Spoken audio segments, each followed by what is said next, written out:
Have you ever wondered why some people completely transform their lives while others stay stuck for years, even when they have the same goals, the same motivation, and the same opportunities?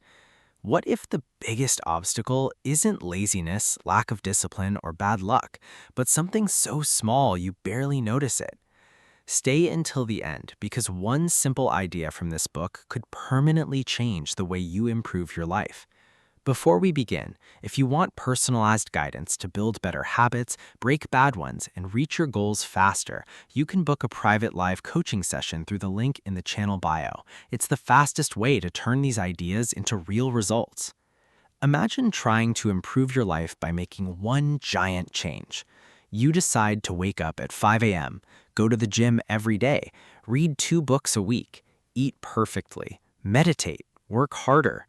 For a few days, everything feels amazing. Then reality hits. You miss one workout, you oversleep, you order fast food. Suddenly, your motivation disappears, and you tell yourself, maybe I'm just not disciplined enough. But according to this book, that's the wrong conclusion. The problem was never you. The problem was your system. Most people focus on goals. I want to lose weight. I want to make more money. I want to become successful. But here's the uncomfortable truth. Winners and losers often have the exact same goals. Olympic athletes all want the gold medal. Every business wants more customers. Every student wants better grades. Goals don't separate successful people from unsuccessful ones. Systems do. Goals tell you where you want to go. Systems determine whether you'll actually get there. This is why achieving a goal doesn't permanently change your life. Once you reach it, you're right back where you started unless your daily habits have changed. Success isn't a single event. It's the result of hundreds of tiny actions repeated over and over again. The book compares habits to compound interest. If money grows through small percentages over time, your life grows the same way. Improve just 1% every day, and those tiny improvements multiply into extraordinary results. The scary part? The opposite is also true. Tiny negative habits quietly compound until they create major problems. One extra hour of scrolling, one unhealthy meal, one skipped workout. Each one seems harmless, but months later, they become the life you're living. This is why habits are incredibly deceptive. You don't notice their effects today, you notice them much later. The next big idea completely changes how you think about identity. Most people start with outcomes. I want to run a marathon. I want to write a book. I want to become rich. Instead, start with identity. Ask yourself, what kind of person achieves this naturally? Instead of saying, I want to read more, say, I am a reader. Instead of, I want to get fit, say, I am someone who never misses workouts. Every action becomes a vote for the person you want to become. You don't become confident first and then act confidently. You act confidently until confidence becomes your identity. The strongest habits are the ones connected to who you believe you are.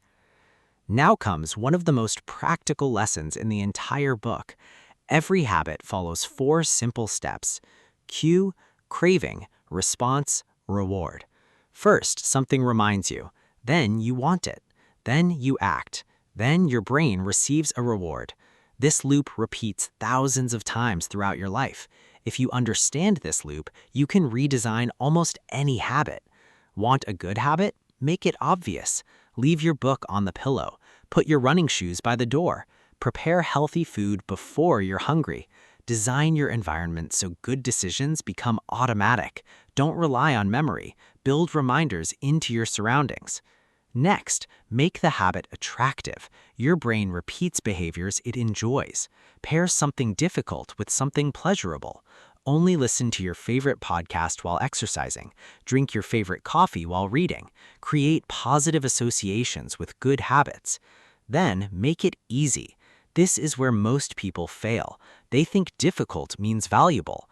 Actually, consistency beats intensity. Instead of reading for an hour, read 1 page. Instead of running 5 miles, put on your shoes and walk outside.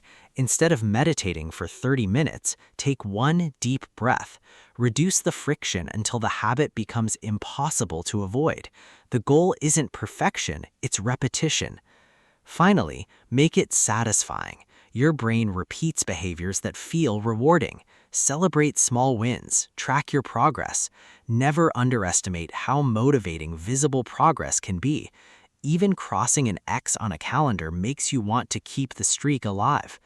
Speaking of streaks, here's one rule that can save almost any habit. Never miss twice. Everyone makes mistakes. Everyone skips workouts. Everyone has bad days. The difference is what happens next. Missing once is an accident. Missing twice is the beginning of a new habit. Don't focus on being perfect. Focus on recovering quickly. One small comeback keeps years of progress alive. The book also explains why your environment is often stronger than your willpower. People think discipline creates success, but environment quietly shapes behavior long before discipline is needed. Want to eat healthier? Don't keep junk food within reach. Want to use your phone less? Charge it in another room. Want to practice guitar? Leave it where you can see it. The easiest behavior is usually the one you'll repeat. Design your surroundings so the right choice becomes the easiest choice. One surprising lesson is that habits never really disappear. They stay stored in your brain. That's why old behaviors can suddenly return years later.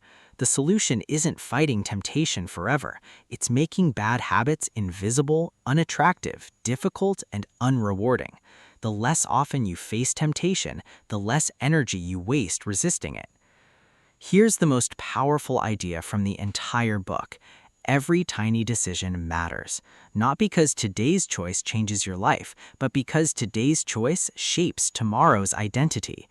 Every workout says, I'm someone who takes care of myself. Every page read says, I'm someone who keeps learning. Every promise you keep tells your brain, I'm someone who follows through. Your future isn't built in dramatic moments. It's built inside ordinary days that most people ignore. And that's exactly why small habits are so powerful. They don't look important while you're doing them, but eventually they become your life. If there's one lesson to remember from this book, let it be this. Don't chase massive overnight transformations. Build tiny habits you can repeat every single day. Because the quality of your life is rarely determined by one big decision. It's determined by the small choices you make when nobody's watching. And one day, you'll look back and realize that the life you wanted wasn't created by motivation. It was created by habits.